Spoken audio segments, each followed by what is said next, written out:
კახეთში საბავშვო ბაღების მშენებლობა და რეაბილიტაცია გრძელდება. პირველ ეტაპზე რეგიონში 32 სააღმრთელო დაწესებულება სრულად განახლდება ან ახალი აშენდება. ამ ეტაპზე უკვე დასრულებული არის 7 საბავშვო ბაღის მშენებლობა, რეაბილიტაცია, ხოლო 23 ბაღში სამუშაოები აქტიურად გრძელდება. შედგა სამუშაო შეხვედრა კახეთის რეგიონში მუნიციპალიტეტების მერებთან და ინფრასტრუქტურის სამსახურებთან. ძირითადი თემა იყო განხილვის თემა იყო ბაღების მშენებლობა, რეაბილიტაცია, ასევე სპორტული ინფრასტრუქტურის.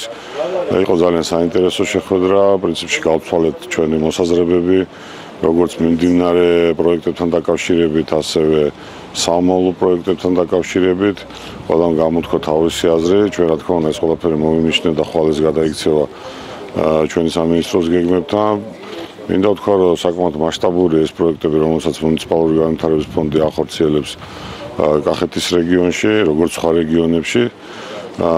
დღეს მდგომარეობით 74 მილიონი ლარის 32 ბაღის რეაბილიტაცია და მშენებლობა იყო დაგეგმილი.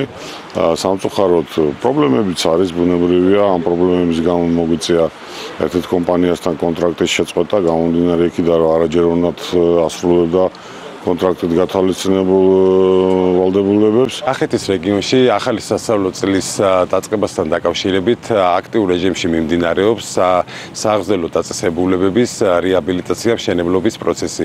კახეთის რამდენიმე მუნიციპალიტეტში ცენტრალური ხელისუფლების წარმომადგენლებთან ერთად მოვინახულეთ საბავშვო ბაღების მშენებლობა, რეაბილიტაციის პროცესი. აღსანიშნავია, რომ მომდევნო სასწავლო წლისთვის ჩვენს პატარებს საშუალება ექნებათ, რომ განათლება მიიღონ კომფორტულ და უსაფრთხო გარემოში. თითოეული ახლად რეაბილიტირებული და აშენებული საბავშვო ბაღი სრულად აკმაყოფილებს თანამედროვე სტანდარტებს და ადაპტირებულია შეშებო პირების. ბაღი სრულად აკმაყოფილებს თანამედროვე სტანდარტებს და ადაპტირებულია შეშებო პირებისთვის. კახეთის მუნიციპალიტეტში მუნიციპალური განვითარების ფონდი ახორციელებს კოლანდელი აღზრდის დაწესებულების პროექტებს, რომელიც მოიცავს მატნის ნომერ 3 საბავშვო ბაღის და ყვარელწყლის საბავშვო ბაღის მშენებლობას და აღჭურვას, ასევე ამასთან ერთად ხორციელდება ზემოალნის მეორე საბავშვო ბაღის სრული რეაბილიტაცია, რომელ პროექტზეც ახლა ჩვენ ვიმყოფებით და